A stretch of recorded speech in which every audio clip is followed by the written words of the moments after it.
우리 함께 찾으셔서 교독을 하겠습니다. 엘리의 아들들은 행실이 나빠 여호와를 알지 못하더라.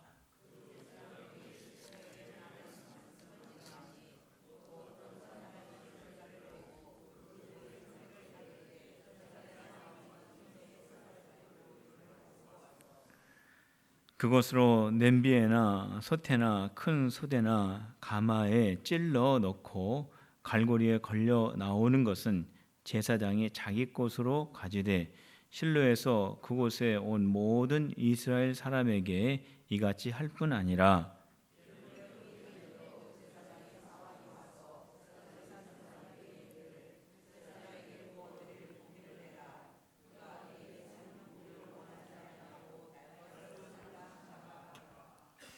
그 사람이 이르기를 반드시 먼저 기름을 태운 후에 내 마음에 원하는 대로 가지라 하면 그가 말하기를 아니라 지금 내게 내라. 그렇지 아니하면 내가 억지로 빼앗으리라 하였으니 이 소년들의 죄가 여호와 앞에 심히 크면 그들이 여호와의 제사를 멸시함이었더라.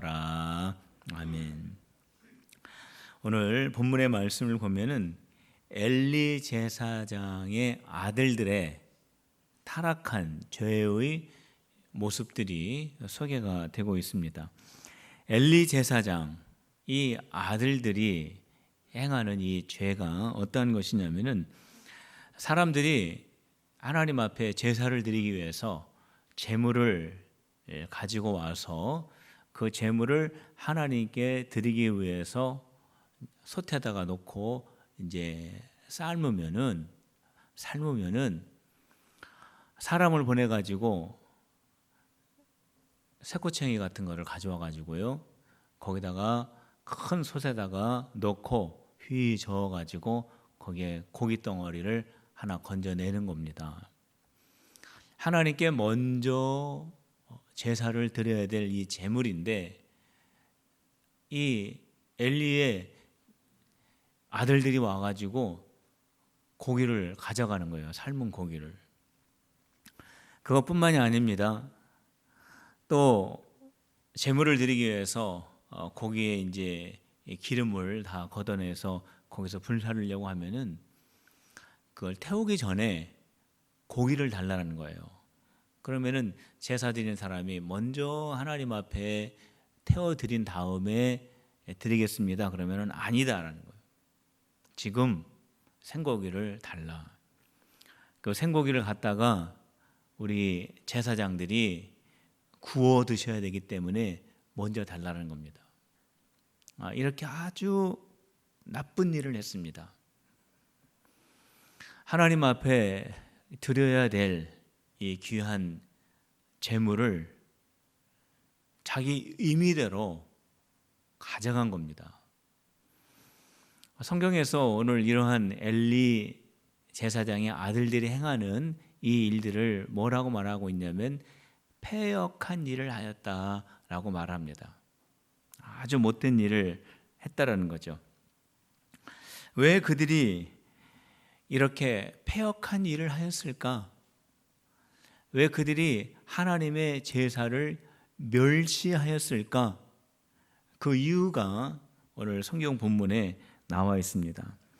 그 12절에 나와 있는데 그 12절을 같이 한번 읽어봅시다. 같이 2장 12절 시작. 엘리의 아들들은 행실이 나빠 여호와를 알지 못하더라. 그들이 왜 이렇게 하나님의 제사를 멸시하였느냐 하면은 하나님이 어떠한 분인지를 몰랐다라는 거예요. 그들이 제사장의 아들들이었음에도 불구하고 하나님이 얼마나 전능하신 분이신지, 하나님이 얼마나 존귀하신 분이신지 그거에 대해서 알지를 못했기 때문에 하나님께 드리는 제사를 멸시하고 하나님께 드리는 제사를 가볍게 여겼다라는 겁니다. 오늘도 우리들이 하나님 앞에 예배를 드리고 있습니다. 오늘뿐만이 아니라 우리는 이제까지 수많은 예배를 하나님 앞에 드리고 있는데 저와 여러분들은 하나님 앞에 온전한 예배를 드리는 예배자인가? 하나님이 정말로 기뻐하시는 온전한 예배를 우리는 드리고 있는가? 우리의 예배를 한번 몇 가지 제가 한번 생각을 해봤습니다. 첫 번째는 뭐냐면, 우리가 하나님 앞에 온전한 예배자가 되기 위해서는 우리 교회가 정한 공예배에는 모든 성도들이 참여해야 됩니다. 공예배라고 하는 것은 우리가 하나님 앞에 이 시간에는 예배를 드리겠습니다 라고 정한 예배가 바로 공예배입니다. 어떤 예배가 있습니까? 주일 오전 예배, 오후 예배, 수요 예배, 금요 예배, 새벽 예배, 공예배예요. 이 시간에는 우리 필그림 모든 성도들이 하나님 앞에 예배 드리겠습니다 라고 정한 시간입니다. 정한 예배예요. 그렇기 때문에 우리 직분자들은 정말 이 공예배를 소중하게 여겨야 되는 겁니다. 이 공예배를 우리가 빠져서는 안 되는 겁니다. 이 예배를 우리가 잘 하나님 앞에 드리는 그러한 우리 교회가 되어야 우리 교회가 하나님 앞에 온전한 예배를 드릴 수 있다라고 말을 할 수가 있는 것입니다. 직분자의 기본은 예배입니다. 예배를 소홀히 해서는 안 됩니다. 두 번째, 우리가 하나님 앞에 온전한 예배를 드리기 위해서 한 가지 생각해 볼 건 뭐냐면, 예배 시간에 늦어서는 안 됩니다. 우리가 하나님 앞에 예배를 드리는 겁니다. 우리가 예배 드릴 때 사람에게 드리는 거 아닙니다. 누구 위해서 예배 드리는 것도 아닙니다. 하나님께 예배 드리는 거예요. 하나님 앞에 우리가 예배하기 위해서 나오는 것인데, 우리가 하나님 앞에 지각을 한다는 것은 정말 우리의 마음속에 내가 하나님 앞에 예배 드리기 위해서 내가 온다라고 하는 마음이 있는가를 우리가 심각하게 한번 생각해 볼 필요가 있어요. 그런데 제가 여기에서 예배를 인도해 보면은 꼭 늦는 분들은 있어요. 늦는 분들이 늦어요. 꼭 5분씩, 10분씩 늦습니다. 심야 기도 예배 같은 경우에는 30분씩 늦는 분들이 있어요. 꼭 늦는 분들이 있어요. 여러 가지 환경과 사정이 있는지는 제가 다 모르겠습니다만은 중요한 것은 뭐냐면 예배에 늦어서는 안 됩니다. 왜냐하면 하나님 앞에 이 시간에 드리겠다라고 정하였기 때문에 그 시간을 꼭 지켜야 됩니다. 그 다음에 우리가 하나님 앞에 예배 드릴 때 적극적으로 하나님 앞에 예배를 드려야 돼요.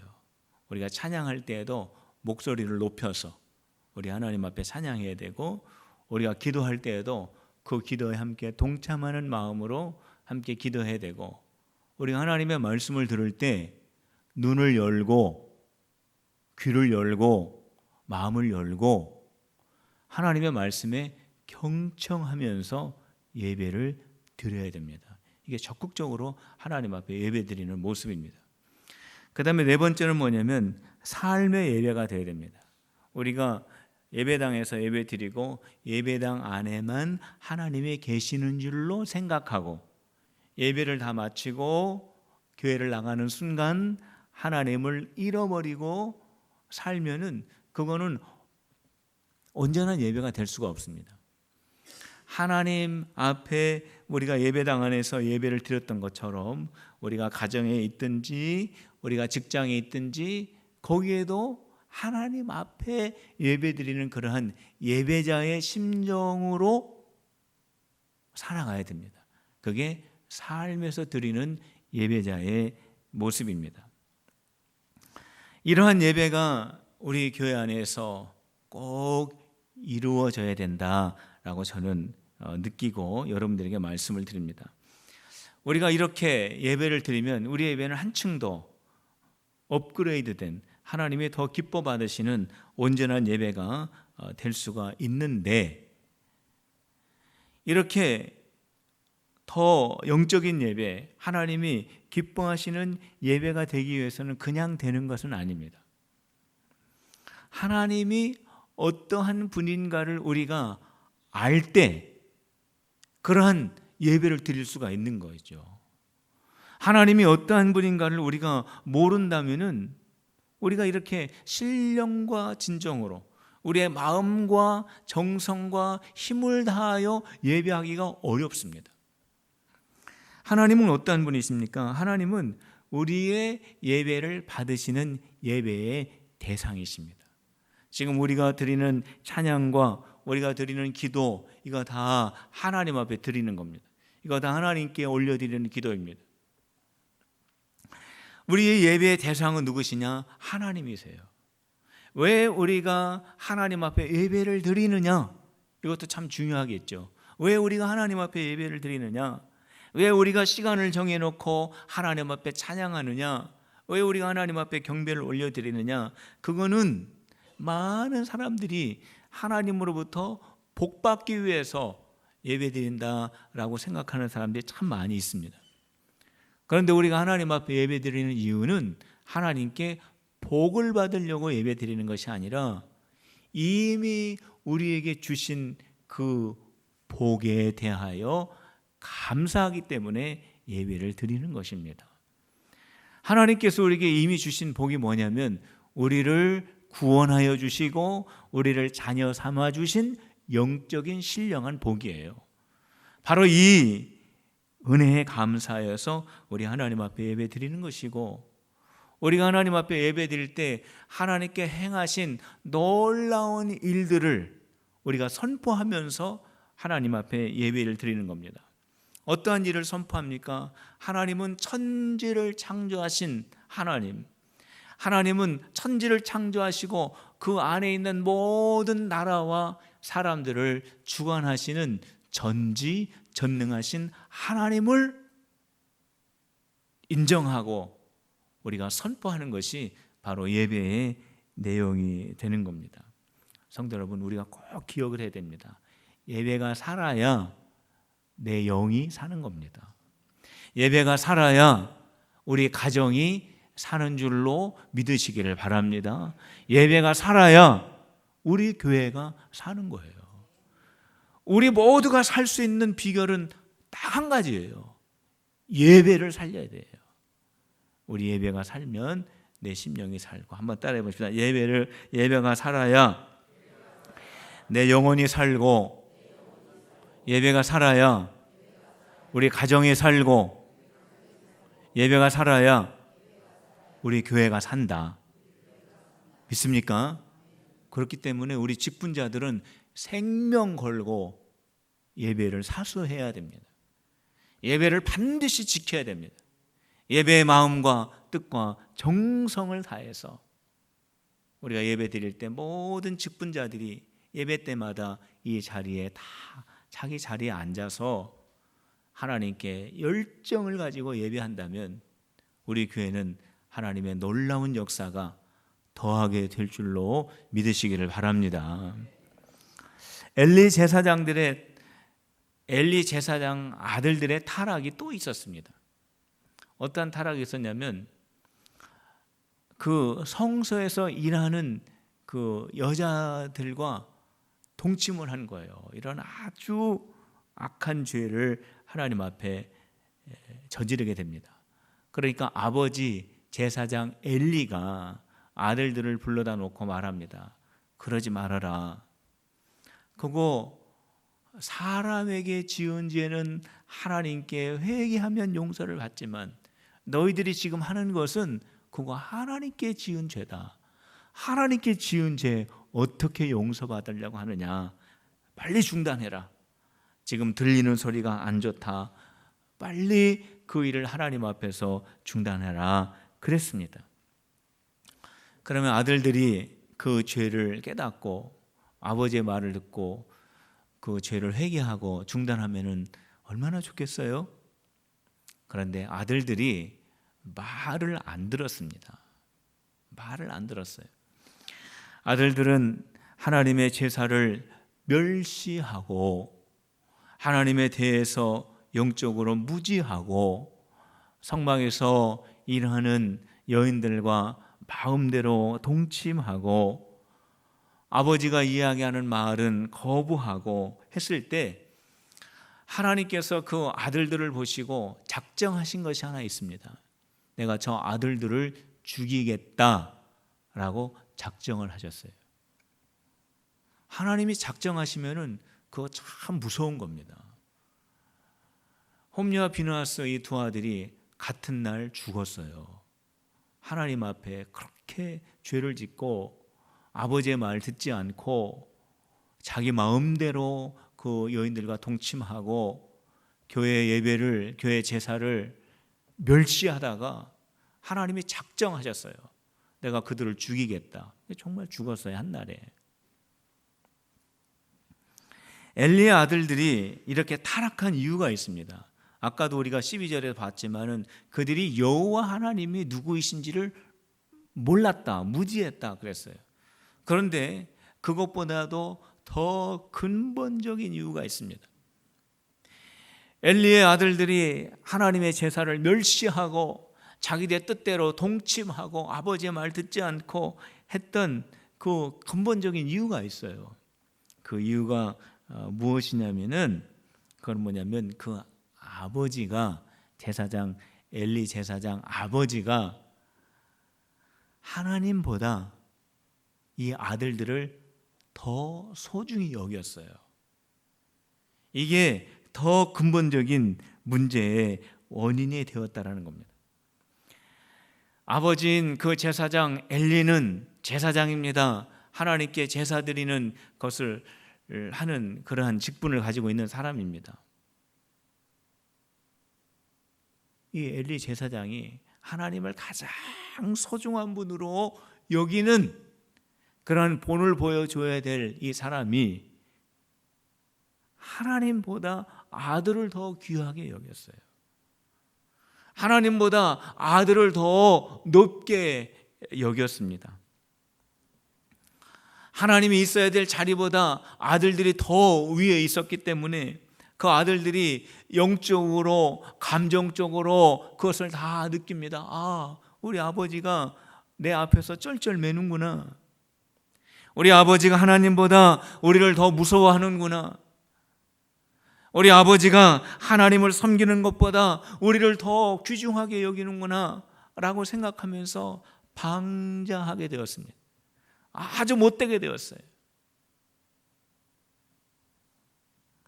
아들의 죄가 아주 심각하여 갈 때에 하나님의 사람이 엘리 제사장을 찾아가게 됩니다.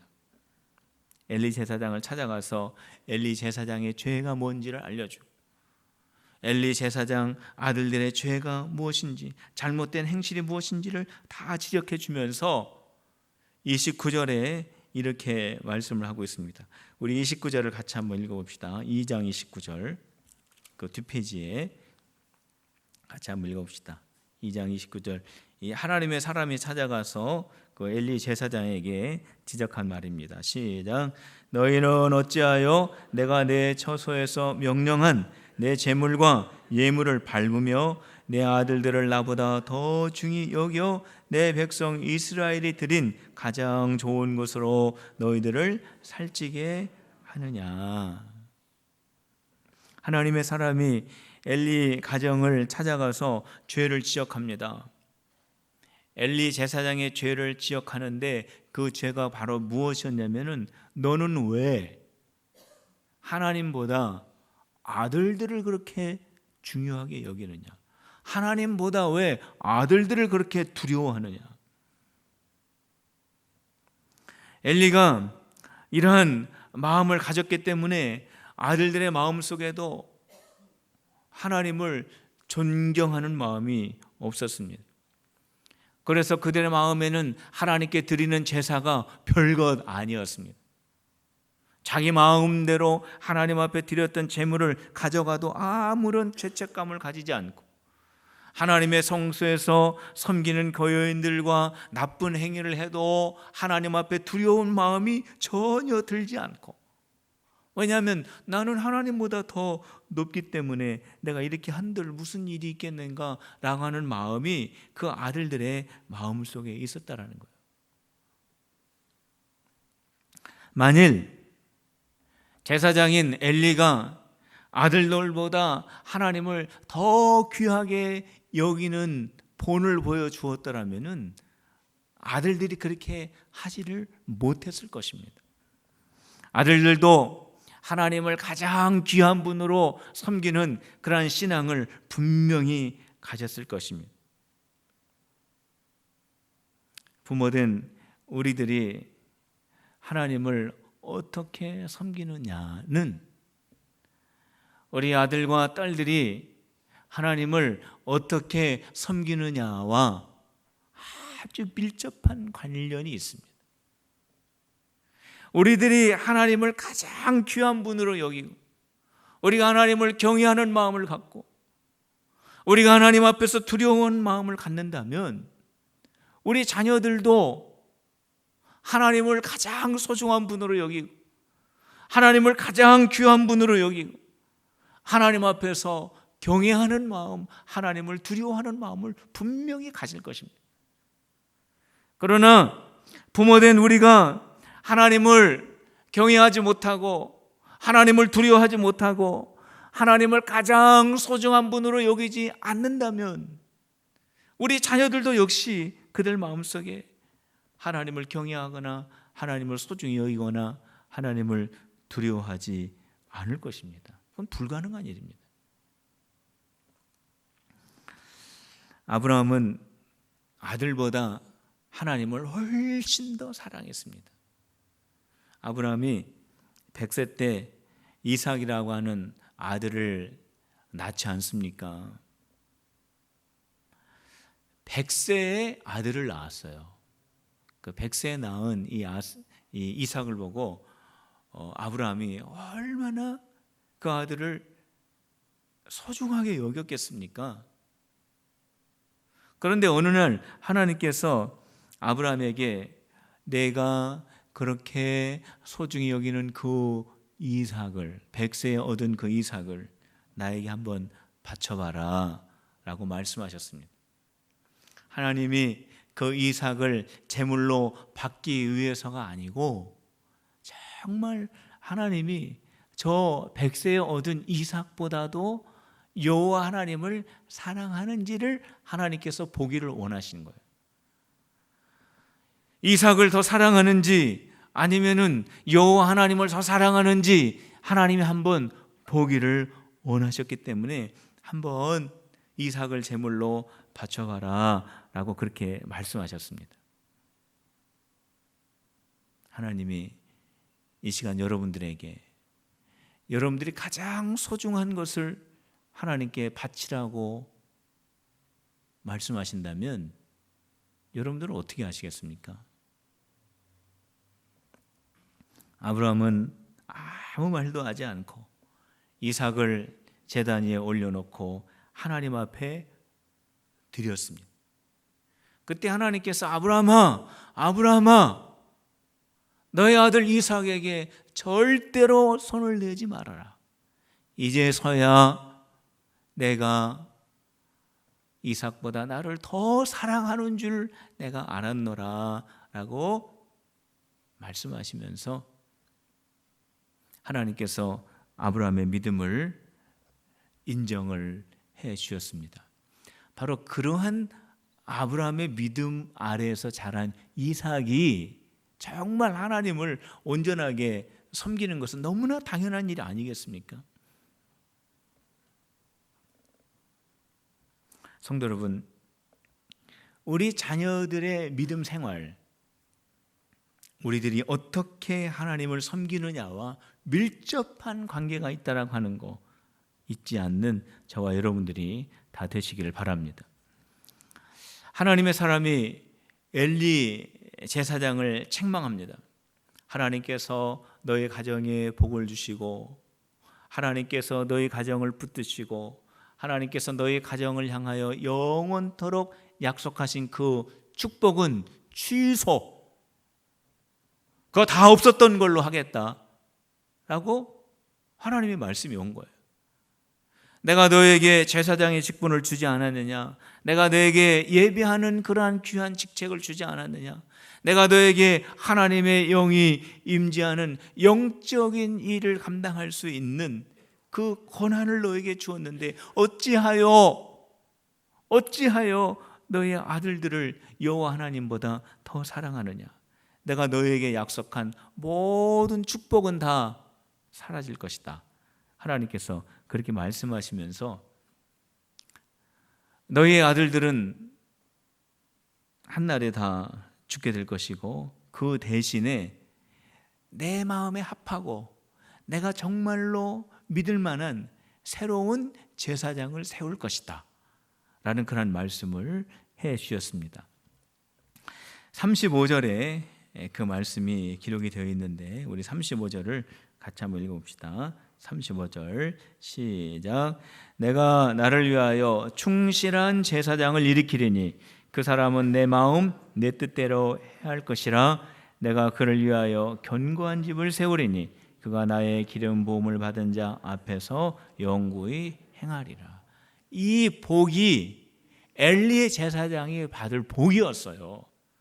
원래 하나님께서 엘리 제사장에게 주려고 했던 이 복이 내가 택한 새 제사장에게 이 복이 갈 것이다.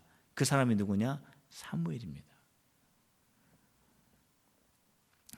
엘리 제사장의 아들들은 하나님을 모르고 하나님에 대해서 관심도 없고 그러니까 하나님 앞에 드리는 제사도 멸시하고 하나님 앞에 드리는 제물도 발로 밟고 여인들과 동침하면서 죄를 지으면서 그것이 얼마나 무서운지 그것이 하나님 앞에서 얼마나 악한 죄인지 알지 못하고 있을 때에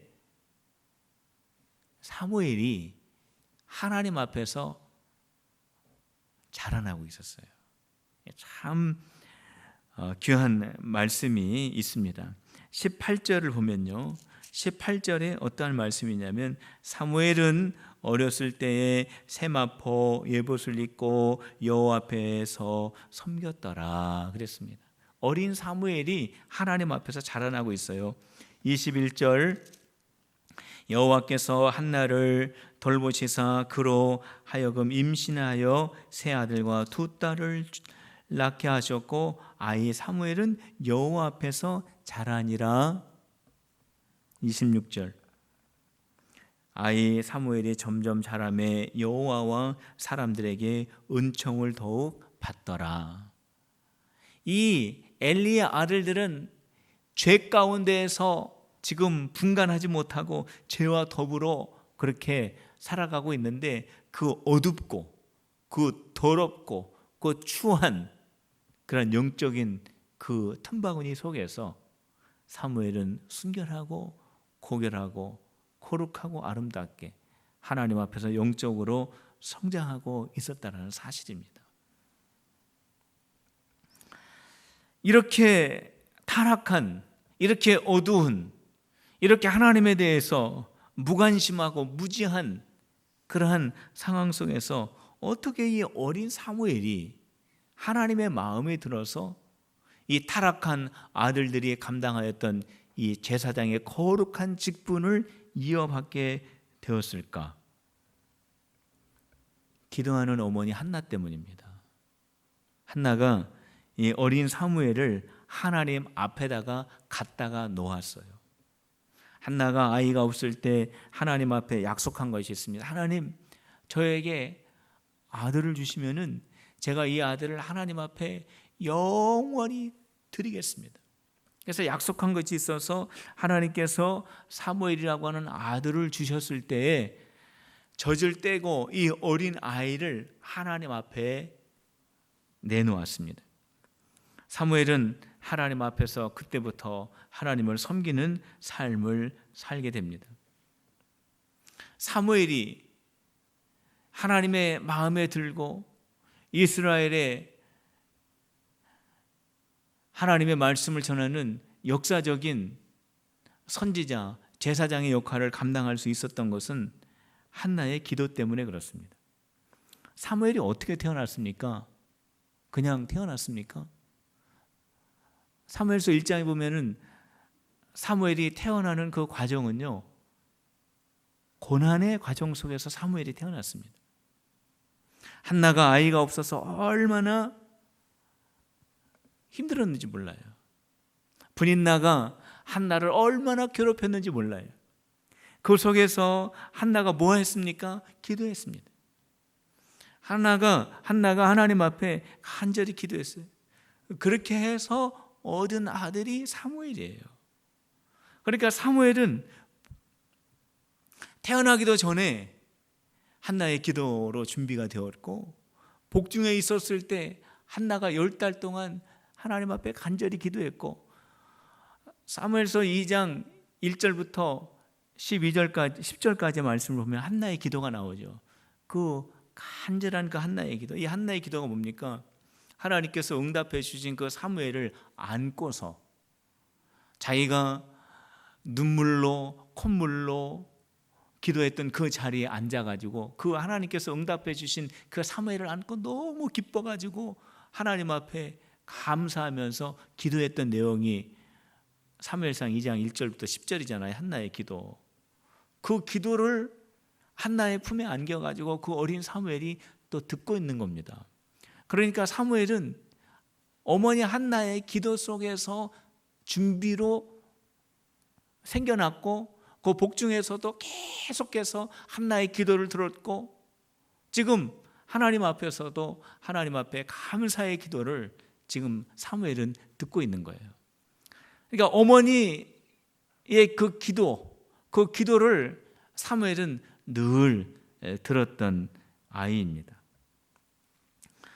이 사무엘상 2장 1절부터 10절 이 한나의 기도는 저에게 참 특별한 기도예요. 제가 미국에 있을 때에 장로님 한 분이 혈액암에 걸리셨어요. 혈액암에 걸려가지고 온 몸에 암이 퍼져가지고 돌아다니는 것이 혈액암이래요. 얼마나 아주 심각한 병입니까? 그때 이 성경 구절을 제가 타이핑을 쳐가지고 프린트해서 액자로 만들어서 그 장로님께 갖다가 읽어드렸어요. 쭉 읽어드리고 그거를 장로님 머리맡에 놨습니다. 장로님, 우리 이 말씀 의지하고 하나님은 죽이시기도 하시고 살리시기도 하시고, 하나님은 높이시기도 하시고 낮추시기도 하시고, 하나님은 가난하게도 하시고 부유하게도 하시고, 하나님은 의로운 자를 지키시고 악인을 잠잠케 하시는 분이라고 오늘 기록되어 있는데, 우리 장로님 이거 붙잡고 같이 기도합시다 했는데 그 장로님이 기적과 같이 나았어요. 그래서 이 말씀이 저한테는 참 특별한 말씀이에요. 근데 어제 우리 김문아 집사 일산 국립암센터에 우리 사모하고 같이 신방을 갔습니다. 가가지고 이 성경 구절을 읽어줬어요. 김문아 집사, 미국에 있을 때 그 장로님도 온몸에 암이 다 퍼졌는데 그때도 이 말씀을 의지하고 읽었더니 하나님께서 기적과 같이 그 장로님을 살려주셨다.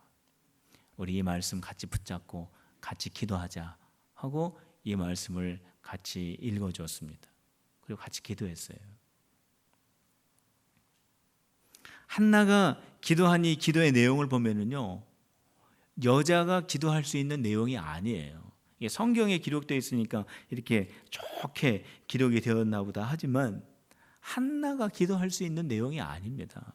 얼마나 기도의 내용이 깊고 얼마나 기도의 내용이 영적으로 아주 영적으로 신령한 기도인지 몰라요.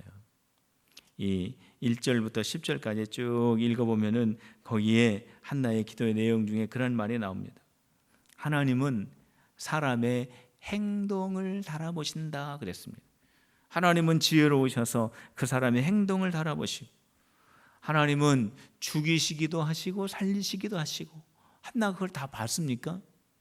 하나님은 가난한 자에게도 하시고 하나님은 부유하게도 하시고, 하나님은 낮추시기도 하시고 높이시기도 하시고, 하나님은 의인들을 지키시며 하나님은 악인들을 어둠에서 잠잠하게 하시는도다.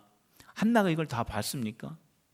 근데 한나가 하나님이 이러한 분이라고 하는 것을 영적으로 충분히 깨닫고 그것을 지금 기도하고 있는 것입니다.